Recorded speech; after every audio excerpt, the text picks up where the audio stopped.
Olá para você que acompanha as redes sociais do Lacerda Santana Advocacia. Eu me chamo Vitor Feitosa e bem-vindo a mais um Direito ao Ponto Bate-Papo. Bom, antes de começarmos, eu vou dar um aviso para você, porque esse programa, bem como os 4 que a gente já gravou, essa é a 5ª edição, todos eles estão disponíveis nas nossas mídias sociais, seja no Instagram, Facebook, no LinkedIn ou no canal oficial do YouTube do Lacerda Santana Advocacia. Além disso, a gente disponibiliza esse programa também em formato de podcast para você ouvir onde quiser. Conheça o nosso podcast Mundo Jurídico, ele está no Spotify, no Deezer, no Google Podcasts e no Anchor. Vai lá no perfil da gente, do Lacerda Santana Advocacia, no Instagram, clica no link da bio que você pode acessar qualquer um desses conteúdos. Beleza? Bom, sem mais delongas, vamos ao que interessa. Hoje vamos falar novamente sobre direito previdenciário. No programa anterior, a gente recebeu a doutora Germana Almeida e o Dr. Gildimar Lima para falar sobre aposentadoria híbrida. E hoje também vamos falar sobre aposentadoria, mas sobre aposentadoria especial. Para isso, eu tenho um time de respeito aqui, viu? A gente tem o cara das aposentadorias urbanas do nosso escritório, Dr. Ranieri Matilde. Seja muito bem-vindo. E também temos o nosso sócio-diretor e advogado previdenciarista, Dr. Washington Lacerda. Bem-vindo, doutores. Recebo vocês com muito prazer hoje, viu? Olha só, eu queria que a gente começasse explicando o seguinte. Queria que vocês deixassem claro do que se trata a aposentadoria especial no direito previdenciário. Podem ficar à vontade. Olá, Vitor. Olá, Dr. Ranieri, os espectadores, nossos ouvintes nas plataformas de streaming. Bem, a aposentadoria especial é uma aposentadoria bem peculiar. É uma aposentadoria que é definida no artigo 201, parágrafo 1º da Constituição Federal. Essa aposentadoria tem um cunho social muito importante, porque ela vem para proteger os trabalhadores que estão expostos a risco e também a agentes nocivos à sua saúde. Então, aqueles trabalhadores que exercem suas atividades de maneira perigosa têm direito à aposentadoria especial. Como é que ela vem? O trabalhador deve demonstrar o risco e a insalubridade por um determinado período. Pode ser 15 anos, no caso dos mineiros, 20 anos, no caso de trabalhadores que trabalham com amianto. O amianto é aquele material que hoje é até proibido no uso de telhas, né? Que era a telha Brasilite, por exemplo. E 25 anos, que é tipo 98% dos trabalhadores. Se encaixam nessa margem aí de 25 anos, que devem demonstrar de atividade de risco ou de insalubridade. Uma das benesses que a atividade especial tem, além dessa questão de não ter uma idade mínima e a pessoa se aposentar com tempo menor, é justamente não incidir o fator previdenciário. O que é o fator previdenciário? É um instituto que foi criado pela Lei 9.876/99, ainda no governo de Fernando Henrique Cardoso, que ele serve para adequar, diminuir a renda mensal inicial do trabalhador. Então, é um instituto que vem prejudicando o trabalhador, porque ele tem um salário X, ele conseguiria uma aposentadoria, mas o fator previdenciário vem e diminui a sua renda. Então, a aposentadoria especial tem essa grande vantagem de não incidir o fator previdenciário. Para conseguir a aposentadoria especial, o trabalhador pode se enquadrar em uma das atividades, desde que seja antes da edição da Lei 9.032/95, que veio a modificar a sistemática. Após ela, ele tem que demonstrar efetivamente que está exercendo sua atividade sobre risco ou sobre agentes insalubres. Para falar mais da distinção entre a aposentadoria especial e a aposentadoria por tempo de contribuição, que é aquela que não precisa necessariamente comprovar insalubridade, por exemplo, Dr. Ranieri vem para explicar melhor. Bom dia, boa tarde, boa noite, dependendo do horário que todos estejam assistindo. Tudo bom, Dr. Washington? Tudo bom, Vitor? Bom, pessoal. Pois não. Bom, pessoal, a diferença entre a aposentadoria por tempo de contribuição e a aposentadoria especial é porque a aposentadoria especial, como o Dr. Washington deixou bastante esclarecido, trata de benefício para aqueles que exercerem suas atividades em exposição a agentes nocivos. Em razão dessa exposição, que vai ocasionar um dano à saúde do empregado, então, para recompensar, para equilibrar, tem essa benesse de poder se aposentar um pouco mais cedo. Que aí, dependendo do enquadramento, dependendo do exercício da profissão, como o doutor Osh já falou, possa ser com 25 anos quem trabalha como no minério subterrâneo, naquela produção de linha de frente, com 20 anos com exposição ao amianto, ou então aqueles minérios que trabalham na parte da superfície da mina, fazendo entrega de produtos de instrumentos de trabalho ou coleta dos resíduos coletados lá na produção. E os 25 anos, como o doutor Osh falou também, a questão da regra geral, que é para todas as demais situações em que os segurados e as seguradas estejam expostos. Então, a aposentadoria por tempo de contribuição tem essa desvantagem, porque além do tempo do fator previdenciário, que tem essa incidência, tem também a questão da proporcionalidade ou então da integralidade, que essa proporcionalidade também foi uma regra transitória com a emenda constitucional número 20 de 1998, que para não prejudicar os segurados que já vinham em contribuição, então veio essa modalidade da proporcionalidade, que nada mais é aplicar um pedágio e ter que faltar para se aposentar naquela época. Então, mas essa aposentadoria proporcional é mais adequada para quem exerceu muita atividade, muito tempo de trabalho antes dessa emenda de 1998. Porque dependendo da situação, se aposenta com 33 anos, 34 anos, mas tem uma desvantagem ainda pior, que é a questão do RMI, que, como o doutor Osh já falou, além da aplicação do fator previdenciário, também tem um coeficiente que vai ser proporcional ao tempo de contribuição. Então, a aposentadoria por tempo de contribuição com proventos proporcionais é uma desvantagem muito grande, que a gente só leva em consideração no último caso, na última hipótese, e com o segurado ou assegurado estando cientes e concordando. E a integral não tem essa proporcionalidade, o coeficiente é de 100%, no entanto, tem o fator previdenciário também. Que esse fator previdenciário foi uma medida criada já para tentar impor que o segurado se aposentasse o mais tarde possível. Porque já que não tem requisito da idade mínima, então o segurado pode se aposentar com 40 e poucos anos de idade, 50 e tantos anos de idade, mas a Previdência quer que entrar na sua aposentadoria com 65 anos. Então, quanto mais novo se aposenta, maior vai ser a redução do valor do benefício, porque o fator previdenciário, dentro da sua equação matemática, tem a questão da idade, expectativa de sobrevida e o tempo de contribuição. E a aposentadoria especial não tem nada disso. No entanto, a aposentadoria especial tem uma característica própria, que é a questão da possibilidade ou não da continuidade ao trabalho, que o Dr. Washington vai esclarecer sobre isso. Então, doutor Ranieri, nós já indicávamos aos nossos clientes que procuram o nosso escritório, alertávamos que, caso eles conseguissem a aposentadoria especial e ainda exerçam essas atividades insalubres sobre agentes nocivos ou com perigo à sua integridade física, eles deveriam afastar-se da sua atividade. Por quê? Recentemente, o STF julgou o tema 709, sobre repercussão geral, no qual o ministro Dias Toffoli foi o relator. Então, a Corte Suprema acatou a tese do ministro relator, no sentido de que o trabalhador que exerce atividades especiais e conseguir a aposentadoria especial deve afastar das suas atividades. Ele não pode acumular a aposentadoria e continuar trabalhando, exercendo essas atividades que prejudicam a sua integridade física ou a sua saúde, isso falando a longo tempo. O recurso extraordinário, que foi promovido pelo INSS, foi julgado parcialmente procedente.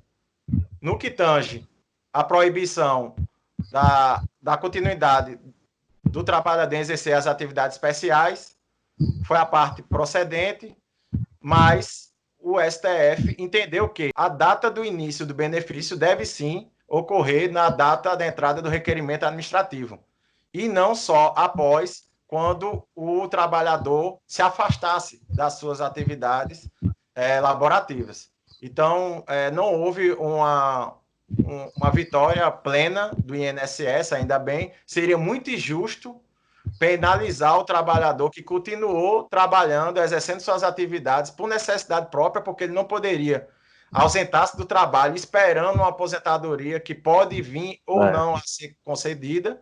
Então, o que é que acontece? Ficou muito mais justo a concessão do benefício a partir da data da entrada do requerimento administrativo. Então, houve essa modulação da decisão do Supremo Tribunal Federal. Doutores, agora me vem uma dúvida aqui, eu gostaria que vocês também respondessem sobre isso.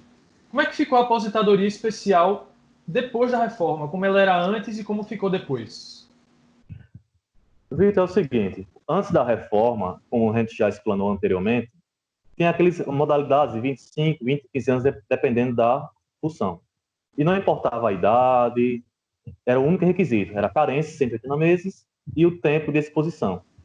Agora, após reforma, tem duas hipóteses, que é a questão da regra transitória e a regra permanente. Que a regra transitória é para quem já vinha em contribuição no regime, para quem já estava filiado ao regime de Previdência Geral. E a regra da não filiação é quem começar a contribuir, começou a ingressar no mercado de trabalho. A regra transitória passou a adotar a questão do ponto, dependendo do tempo de exposição. Por exemplo, para a aposentadoria especial de 15 anos, tem que ter 66 pontos. E como assim? O que é pontos? O ponto é a somatória da idade com o tempo de exposição, que somando-os alcança os pontos. Então, tem que, para quem trabalha, os minérios, os mineradores que trabalham subterrâneos, tem que ter 15 anos de exposição, eles vão precisar ter 66 pontos para se aposentar agora, pela regra transitória. Para os profissionais de 20 anos de tempo de exposição, vai necessitar ter 76 pontos. E os regra geral, que é 25 anos de exposição, vai precisar ter 86 pontos. Vale salientar que essas modalidades não têm distinção de gênero, é tanto homem como mulher. E com essa nova regra de filiação, passou a ter agora a questão do requisito etário, que é o que está tendo muita discussão, inclusive estão até argumentando que talvez tenha a possibilidade de revogar essa questão da idade. Por quê? Já que a função da aposentadoria especial é beneficiar, é reparar o dano sofrido pelo segurado, como é que vai impor a idade mínima? Ele vai ter que se manter contribuindo, se manter expondo até chegar à idade. Então fica contraditório. Então, para os profissionais dos 15 anos os profissionais que necessitam se aposentar com os 15 anos, vai passar a precisar ter 55 anos de idade mínima. Os profissionais de 20 anos de exposição, 58 anos de idade mínima, e o regra geral, que é 25 anos, 60 anos de idade mínima. E da mesma forma, não tem distinção de gênero. E a questão, Vitor, que a gente, eu, Dr. Walsh e os demais colegas do escritório, que a gente recebe constantemente no escritório, é sobre a dúvida dos clientes por acharem que só pelo simples fato de trabalhar atualmente exposto à função, por exemplo, motorista de ônibus coletivo, vigilante, frentista, eles acreditam que só pelo simples fato de trabalhar hoje já considera-se, já caracteriza-se como especial. Mas não, isso foi até 1995, porque até 1995 o reconhecimento era por presunção à atividade. E mesmo assim, o INSS, entre aspas, porque o INSS exigia que tivesse anotação na carteira de trabalho, o cargo anotado, com base no rol dos decretos 53.831 de 1964 e 83.080 de 1979. Mas, desde 95 para cá, é necessário ter a apresentação de formulários das condições especiais, que a gente chama hoje de PPP, que é Perfil Profissiográfico Previdenciário. Então, doutor Ranieri, gostaria de destacar duas atividades bastante importantes, que são as de vigilante e de frentista. No caso do vigilante, ela tem como natureza, né, a questão de agente nocivo, a questão da periculosidade. No que tange ao vigilante, particularmente, há uma discussão a longa data em relação ao uso da arma de fogo, a necessidade da utilização da arma de fogo para a caracterização da atividade vigilante como especial. Muitos defendem, eu vou por essa corrente, de que não seria necessário, porque a pessoa ela exerce a atividade e expõe a sua integridade física, independente de estar armado ou não. Ela defende o patrimônio do particular e recebe por isso, expondo a sua própria vida em risco, independente do uso da arma de fogo. Mas essa discussão jurídica vem de longa data e inclusive é motivo de recurso especial que está sobrestado, né, sobre a sistemática dos recursos repetitivos. Gostaria de destacar também que até a Lei 9.032/95, a atividade de vigilante era enquadrada como a de guarda.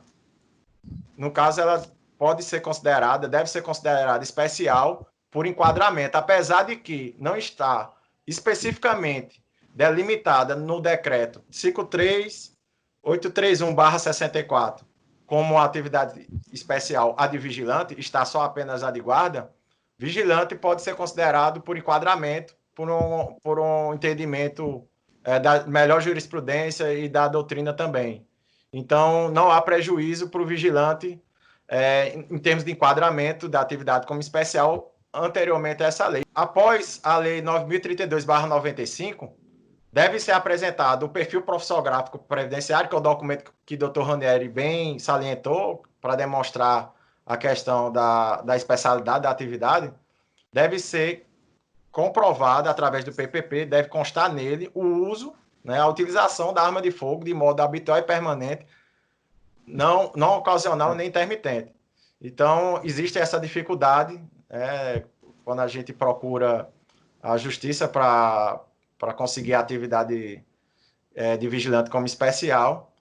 E em relação ao frentista, o frentista ele está exposto a várias coisas, né? Ele está em pé ali, exposto a sol, chuva, a gases tóxicos, a acidentes, a qualquer movimentação ali, inclusive assaltos, né? E a gente sabe que acontece demais nos postos de combustíveis, infelizmente, eles funcionam, né? Muitas vezes 24 horas, mas uma característica que é bastante importante que nós pedimos, né? Nós procuramos que no PPP conste, é a exposição ao benzeno. O benzeno que é uma substância altamente tóxica, cancerígena, que o frentista está ali habitualmente, de maneira permanente, exposto. Ele está abastecendo, lidando com combustíveis, limpando tanques. Então, a exposição ao benzeno é um grande trunfo aí para a caracterização da atividade de frentista como especial após a Lei 9.032/95, quando deve sim ser demonstrado a característica, ou melhor, a exposição a um agente insalubre. Bom, bem, doutor, se a Vossa Excelência permitir, eu só complementar, a atividade de vigilante também teve muita celeuma durante esses anos, porque pelos tribunais já reconhecerem ser especial por reconhecimento pelo enquadramento, por prejuízo à atividade, também, após 1995, tinha essa discussão que não deveria ser reconhecido, porque em 1997, pelo decreto 2172, naquela época, teve uma exclusão temporária da periculosidade. Depois, as normas previdenciárias resgatou isso, junto com as normas trabalhistas. E, na justiça, começar a manter esse entendimento que não deveria ser reconhecido vigilante após 1997. Sendo que, mais ou menos, se não me falhar a memória, mais ou menos de 2015 para 2016, voltaram a decidir em reconhecer a atividade de vigilante como especial, após 1997. E agora vem novamente essa discussão, trazendo ao STJ, cadastrando sobre o tema número 1031, um sistema repetitivo, sobrestou. O que é sobrestar, para quem não entende, nosso termo jurídico? Significa suspender os processos a nível do Brasil, todos os processos que estiver ajuizados pedindo reconhecimento de atividade vigilante após 1997, estão parados, aguardando o STJ se pronunciar sobre isso. Quando o STJ informar em seu colegiado que vai reconhecer ou não, todos os juízes abaixo deverão aplicar esse entendimento. E como a gente tinha citado anteriormente, doutor Washington e Vitor, a questão também do motorista de ônibus, que a alegação também muito grande deles é a questão do ruído, em razão daquele motor do ônibus que está ali ao lado, que faz um barulho enorme, o ruído enorme, também o calor, que muitos motoristas nos relataram que o calor do motor do ônibus chega a queimar os pelos da perna. Não é à toa que muitos já devem ter percebido que os motoristas dirigem até com as calças levantadas, que não aguentam o calor. E o entendimento pelas leis é o seguinte: até 5 de março de 1997, o limite do ruído é 80 decibéis. De 6 de março de 97 até 18 de novembro de 2003, o limite do ruído é 90 decibéis. E desde 19 de novembro de 2003 até os dias atuais, o limite do ruído é 85 decibéis. Sendo que a Turma Nacional de Uniformização cadastrou o tema 174, que, para reconhecimento da exposição ao ruído ser considerado especial, a metodologia, que no PPP está escrito como técnica utilizada, deve ser feita pela apuração usando as normas da NHO 01 da Fundacentro. O que essa norma quer dizer? Essa norma tem uma sistemática dizendo que o engenheiro do trabalho, o técnico do trabalho, o médico do trabalho que for ao setor apurar o nível do ruído, não deve somente chegar lá com a máquina inspetora e tirar aquela medição momentânea. Ele deve colocar a máquina indicada para ficar durante toda a jornada do funcionário, ou do ex-funcionário, para apurar a cada minuto o nível do ruído que aquele ambiente está sofrendo. Ao final do dia, vai medir a média diária. E com essa média diária, deve ser considerada para fins de apuração do nível do ruído. Então, o que deve ser levado em consideração não é a média momentânea, e sim a média diária. E outro parâmetro que vem tendo muita discussão é a questão do EPI, que já foi pacificado pelos tribunais superiores, que quando o EPI é eficaz, para quem não entende o que é EPI, é equipamento de proteção individual. Então, no PPP vem indicando se o EPI é eficaz. Então, quando o EPI é eficaz, já foi decidido que não deve ser reconhecida a atividade como especial. No entanto, exceto o ruído, porque o ruído, mesmo fazendo uso de proteção auricular e os demais EPIs, não consegue neutralizar a agressividade do agente ao funcionário. Eu gostaria de ressaltar a importância do perfil profissional gráfico previdenciário, né? O PPP, que a gente tanto salientou aqui na nossa explanação, é um documento que é produzido, né, pelo empregador, é de responsabilidade dele, baseado no LTCAT, que é o Laudo Técnico de Condições Ambientais de Trabalho. Esse LTCAT serve como base para o PPP e também sobre a supervisão de um médico do trabalho ou de um engenheiro de segurança do trabalho. Então, tem que ter o carimbo do profissional especialista da área, né? Não é um documento confeccionado por qualquer pessoa.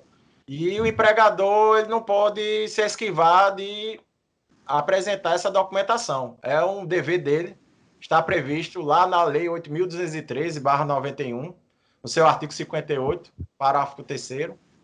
Está bem claro que tem que ser apresentadas as condições, né, de salubridade, seja química, física ou biológica, ou a questão da periculosidade, bem como também o empregador tem o dever de manter a atualização dessa documentação. O parágrafo 4º define bastante claramente que o empregador deve atualizar esses dados. Então, a questão do PPP é muito importante, é imprescindível, né, para o advogado ou para a parte conseguir a sua aposentadoria especial. Doutor, só fazendo também um detalhe, inclusive no decreto 3.048 de 99, ele impõe multa ao empregador que no ato da rescisão, no ato rescisório, não emitir o PPP ao empregado.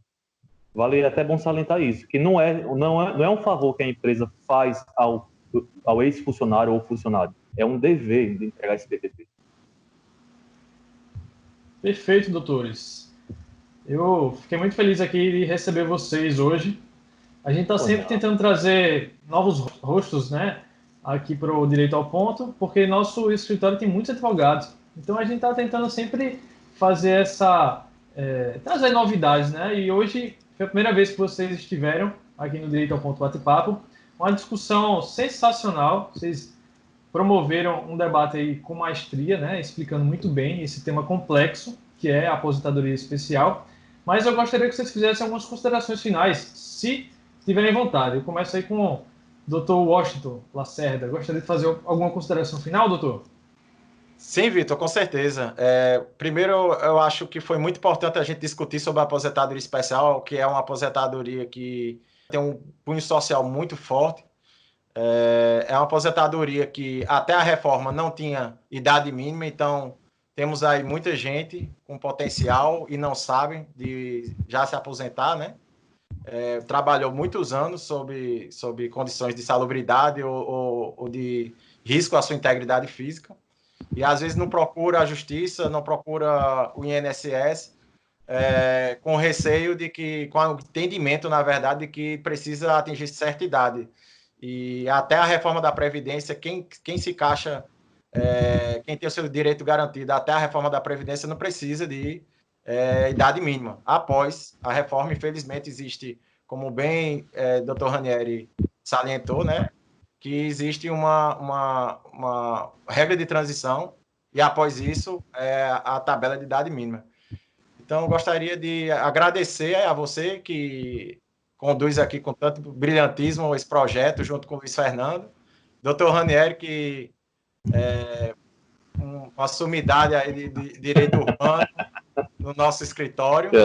E principalmente os nossos espectadores e os ouvintes, né, que com paciência tiveram a curiosidade de entender a importância, né, e alguns pontos tão necessários aí nessa aposentadoria que muitas vezes é até esquecida, né?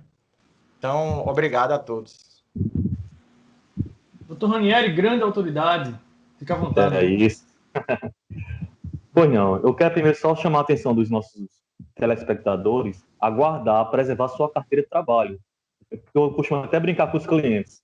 Carteira de trabalho vale ouro, porque muitos chegam com a carteira rasgada, molhada, perdida, então tome cuidado, esse futuramente vai sentir falta. Sempre quando no ato rescisório, procure um advogado trabalhista para analisar sua rescisão, assim como um advogado previdenciarista para analisar o PPP que a empresa emitiu ou deixou de emitir, porque futuramente você pode precisar também. Enfim, quero agradecer, Vitor, aí pela mediação, de excelentíssima qualidade, a Dr. Washington pelo convite, também pelo seu notório conhecimento jurídico. E você que está nos assistindo, não deixe de curtir, de se inscrever no canal e de compartilhar com todos os colegas, tá bom? Fique atento. É isso aí, Dr. Ranieri fazendo nossa propaganda aí, dando umas dicas valiosíssimas. Eu agradeço demais a presença de vocês aí, viu, doutores? Muito bom ter vocês aqui. Eu que agradeço. Promovendo a discussão brilhante. Não tenho nem o que falar, né? Enfim, para você que está assistindo a gente, eu digo o seguinte: a gente passou esse tempo todinho de home office, atendendo você, seja cliente do Lacerda Santana ou não, ou futuro cliente, talvez. Teremos novidades em breve, viu? Fique de olho nas nossas redes sociais, porque estamos voltando. Então, gente, muito obrigado. Curta nossos conteúdos, compartilhe, assista tudo, ouça nosso podcast e a gente fica por aqui. Até o próximo programa, hein? Um abraço. Tchau, tchau.